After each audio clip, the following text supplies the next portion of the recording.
నాయుడు గారు, నేను ఇందాక ప్రస్తావించాను కృష్ణారెడ్డి గారి దగ్గర కూడా, అంటే నేషనల్ కమాండ్ అథారిటీ పాకిస్తాన్ భేటీ అయింది. వాళ్లకు అణుబాంబులను వినియోగించాలా లేదన్న దానిపైన అథారిటీ నిర్ణయమే ఫైనల్ అంటున్నారు. ప్రతిసారి కూడా పాకిస్తాన్ మాకు దగ్గర 130 అణుబాంబులు ఉన్నాయి, 130 అణుబాంబులు ఉన్నాయని పదే పదే ప్రగల్భాలు పలుకుతున్న వాతావరణం. అసలు అణుశక్తికి సంబంధించి మన స్ట్రెంత్ ఏంటి సార్? మనకు అది ఒక రకమైన డిఫెన్స్ సీక్రెట్. మన దగ్గర కూడా కావాల్సినవి ఉన్నాయి. కీలకమైన ఏ కీలకమైన ప్రదేశాలకు వాళ్ళు మోహరించాలనే ఇంపార్టెంట్. వాళ్ళ యూసేజ్ కూడా వాళ్ళ అణుబాంబులను ఎక్కడ మోహరించారు అనేది వెరీ ఇంపార్టెంట్. మన మిలిటరీ స్థావరాల మీద, మన సివిలియన్ స్థావరాల మీద, మనకు రిసోర్స్ ఉండే వాటి మీద అనేది ఇంపార్టెంట్. ఇంతకు ముందు వాళ్ళు చేసిన ప్రయోగాలలో ఏ ఒక్కటి టార్గెట్ మీద ఖచ్చితంగా పడినట్ట ఆధారాలు లేవు. ఇప్పుడు కూడా అణుబాంబాలు ఉన్నాయని చెప్తున్నారు, కానీ వాటి పరిస్థితులు వాటిని ప్రయోగిస్తే ఆ తర్వాత పరిస్థితులు ఏమిటని వాళ్ళు ఊహించుకొని ప్రస్తుతానికి సైలెంట్ గా ఉండరు. టోటల్ గా పిచ్చి ముదిరినప్పుడు కానీ వాళ్ళు దాన్ని ప్రయోగించరు. ఆ తర్వాత that is the end of Pakistan.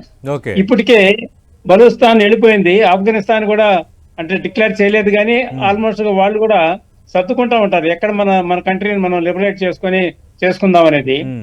ఇవన్నీ చాలా పెద్ద ఒత్తిళ్లు పాకిస్తాన్ పాలకులకు. కానీ వాళ్ళు ఓన్ సర్వైవల్ లోనే వాళ్ళు ఇప్పుడు బాధపడుతున్నారు. ఈ కీలకమైన ఈ డిసిషన్ అణ్వస్త్రాలను ప్రయోగించే డిసిషన్ కూడా తీసుకునేదానికి వాళ్ళు క్యాబినెట్ మీటింగ్ కానీ లేదా మిలిటరీ కమాండర్స్ మీటింగ్ కానీ జరిపే పరిస్థితులు ఉన్నట్టు నాకు అనిపించడం లేదు. ఎందుకంటే వాళ్ళు టోటల్ గా సర్వైవల్ టెక్నిక్స్ తోనూ పూర్తిగా డిఫెన్స్ లో పడిపోయారు. అదంటే జస్ట్ సర్వైవల్ కోసం అక్కడక్కడ ఏదో చేస్తూనే ఉంటారు. అది కూడా అయిపోతుంది 1 or 2 days లో.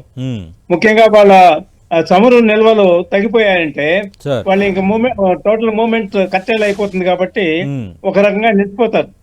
మనం ఈ లోపల పాకిస్తాన్ ఆక్యుపైడ్ కాశ్మీర్ అది మనకి ఇంకా మందే కాబట్టి యుద్ధం డిక్లేర్ చేయకుండా కూడా దాన్ని మనం ఆక్యుపై చేసుకోవచ్చు. ఎందుకంటే అది మంది అని ప్రపంచానికి అంతా తెలుసు. దాని బార్డర్ దాటి మనం యుద్ధం చేయాలంటేనే వార్ డిక్లేర్ చేసి యుద్ధం చేయాలి, నా అభిప్రాయం. బట్ హవెవర్ అది అంత సీరియస్ సబ్జెక్ట్ ఏం కాదు.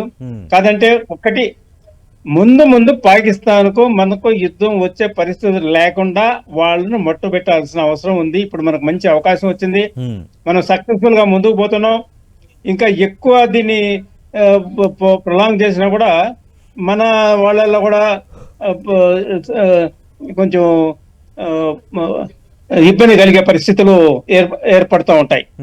ఎందుకంటే ఇప్పటికే బార్డర్లో సైనికులు కానీ, ముఖ్యంగా ఆర్మీ వాళ్ళు కానీ చాలా క్లిష్టమైన ప్రదేశాలలో చాలా కష్టమైన జీవితాలు గడుపుతుంటారు.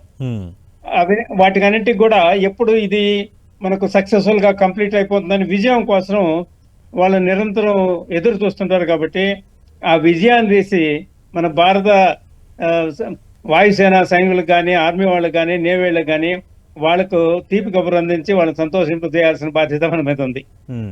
నాయుడు గారు, మనం చూస్తున్నాం వాళ్ళకి సంబంధించిన ఫతాహ్ లాంటి మిసైల్స్ను కూడా ప్రయోగించడానికి ప్రయత్నం చేస్తోంది. అంటే ఒకవైపు మన వైపు అటాక్ చేస్తూనే మరోవైపు మీరు కొంచెం జోక్యం చేసుకోండి అని అమెరికాని, మిగతా దేశాలని బతిమాలాడుకుంటుంది పాకిస్తాన్. ఈ స్థితిని ఎలా అర్థం చేసుకోవాలి? అది సహాయ స్థితి. మన దగ్గర పోరాడడానికి శక్తి లేదు, మనకి ఎవరన్నా సహాయం చేస్తే బాగుండు అని అనిపించే స్టేజ్. ఇంకోటి, ఎవరో ఒక పెద్ద మనిషి ఇంటర్ఫీర్ అయ్యి మీరు ఎందుకయ్యా పోట్లాడుకుంటారు, ఆగిపోండి అని చెప్తారేమోనని వాళ్ళకి ఆశ. ఇంతకుముందు కూడా అదే విధంగా జరిగింది. 65 వార్లో కూడా మనం ఆక్యుపై చేసుకున్న పూర్తిగా పాకిస్తాన్ ఆక్యుపై కాశ్మీర్లో మన జాగాను మనం ఆక్యుపై చేసుకున్నప్పుడు ఇదే విధంగా విపరీతమైన ప్రెషర్ వచ్చి, ఇంటర్నేషనల్ ప్రెషర్ వచ్చి మన యుద్ధం ఆపేయాల్సిన అవసరం తీసుకొచ్చారు వాళ్ళు. 71లో కూడా అలాంటి పరిస్థితి ఏర్పడింది. వాళ్ళ వార్షిప్లు కానీ లేదు అమెరికా వార్షిప్లు కానీ మన బే ఆఫ్ బెంగాల్కి వచ్చి మనకు కొంచెం ప్రమాదం కలిగించే స్టేజ్ కల్పిస్తారు వాళ్ళు. ఇంటర్నేషనల్ ప్రెషర్ అంటే అదే.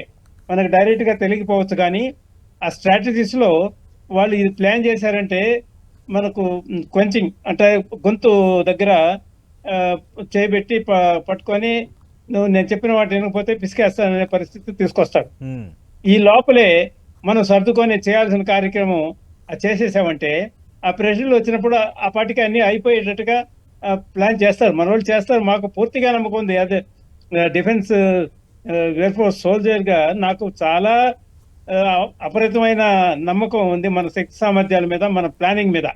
లేకపోతే 1971 వార్ లో మేమంతా పతాన్కోట్లో చనిపోయి ఉండేవాళ్ళం. అవునా సార్. పతాన్కోట్లో 7 నవంబర్ లో 4 గంటలప్పుడు ఒక సైరన్ మోగించి ఎక్కడెక్కడ ఉండేవాళ్ళందరూ ఎయిర్పోర్ట్ చేరుకోవాలని చెప్పి మమ్మల్ని అందరినీ ఎయిర్పోర్ట్కి వచ్చిన తర్వాత విమానం ఎక్కించి అక్కడ నుంచి టేక్ ఆఫ్ అయిపోయింది. ఉమ్, మేము టేక్ ఆఫ్ అయిపోయిన 10 నిమిషాల్లో పతాన్కోట్ ఎయిర్పోర్ట్ మీద బాంబింగ్ జరిగింది. ఓకే. అంటే మన ఇంటెలిజెన్స్ ఎంత స్మార్ట్ గా ఎంత స్విఫ్ట్ గా పనిచేస్తున్నది అనేది మాకు అప్పటికి అర్థమైంది. ఉమ్, ఇదే విధంగా ఇప్పుడు కూడా వాళ్ళు గ్యారంటీగా పనిచేస్తుంటారు. మన ప్రెడిక్షన్స్ అంతా ఊరికే మన ఇమాజినరీ గానీ ఉమ్, అది వాళ్ళ strategies are very different. Hmm. ఆ కాన్ఫిడెన్స్ తో కాదంటే మనం ప్రజలు ఏం చేయాలంటే ఇప్పుడు కొన్ని స్థలాల్లో గుమ్ము కూడకూడదు. అఫ్ కోర్స్ మనకంత సౌత్ ఇండియాలో అంత డేంజర్ లేదు కానీ ఉమ్, ఇప్పుడు నార్త్ ఇండియాలో సినిమా హాల్స్ కానీ మాల్స్ కానీ టెంపుల్స్ కానీ రద్దీ అయిన ప్రదేశాల్లో కానీ జనాలు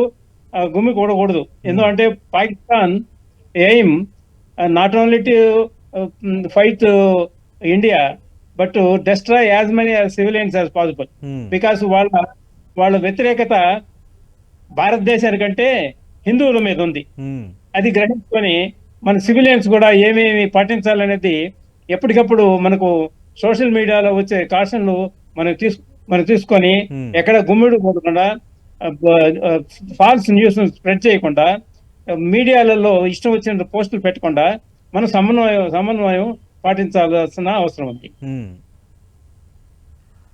అంటే ఇప్పుడు మనం చూస్తున్నాము దాదాపు దేశంలోని 30కి పైగా రెజిమెంట్స్ ఉంటే 17కి పైగా రెజిమెంట్స్లో బలగాలను సిద్ధంగా ఉండాలి.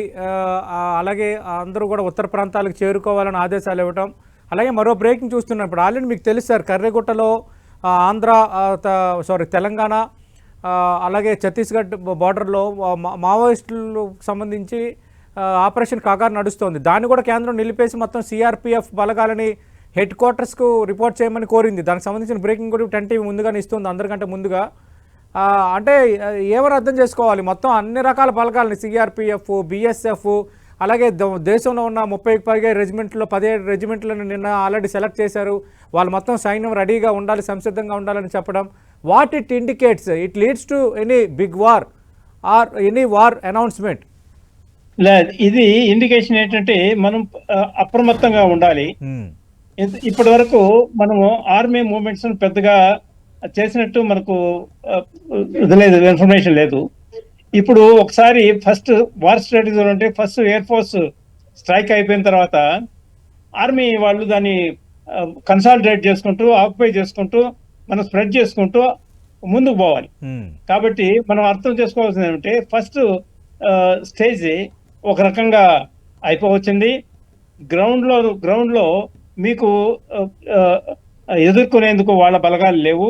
ఇప్పుడు మరి సాఫీగా గ్రౌండ్ లో ముందుకు పోవచ్చు అని చెప్పి సమాయత్తం చేసేదే ఇది. మీరు చెప్పినట్టు అన్ని చోట్ల నుంచి అన్ని పోస్టులు వాళ్ళు తరలించరు. ఎందుకంటే బేసిక్ సేఫ్టీ కోసం కొన్ని పోస్టులు అట్లే ఉంటాయి.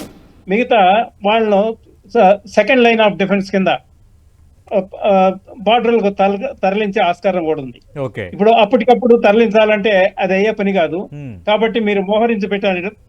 For example Pakistan occupied Kashmir మనం టేక్ ఓవర్ చేసుకోవాలనుకున్నాం అనుకోండి, ఫస్ట్ ఆర్టిలరీ కానీ వీళ్ళందరూ ముందు మూవ్ అవుతుంటే వెనక దీన్ని వాళ్ళని కవర్ చేసుకుంటూ మన పొజిషన్లు తీసుకునేదానికి కూడా సిబ్బంది ఆర్మీ వాళ్ళు అవసరం. కాబట్టి వాళ్ళు కూడా మూవ్ చేస్తున్నారంటే మనకు ఇది ఇండికేషన్ ఏమంటే ఏ ఫోర్స్ తన పని తను చేసుకుంటూ పోతుంది సక్సెస్ఫుల్ గా. ఇంకా ఆర్మీ వాళ్ళు దాన్ని ఫాలో అప్ చేసుకోవాలి. ఈ ఇండికేషన్ నేవీ వాళ్ళకు కూడా అప్లై అవుతుంది. ఎందుకంటే ఒక స్టేజ్ మనకు ముందుకు పోయినాం కాబట్టి మీరు కూడా సెకండ్ స్టేజ్ లో ఏ విధంగా కాషన్ తీసుకోవాలి, లేదు సెకండ్ స్టేజ్ లో ఏ విధంగా ప్రిపేర్నెస్ లో మీరు ఉండాలి అనేది తెలియజేయటమే. నాయుడు గారు ఇది మీరు ఒక్క నిమిషం. సంతోషకరమైన పరిణామం.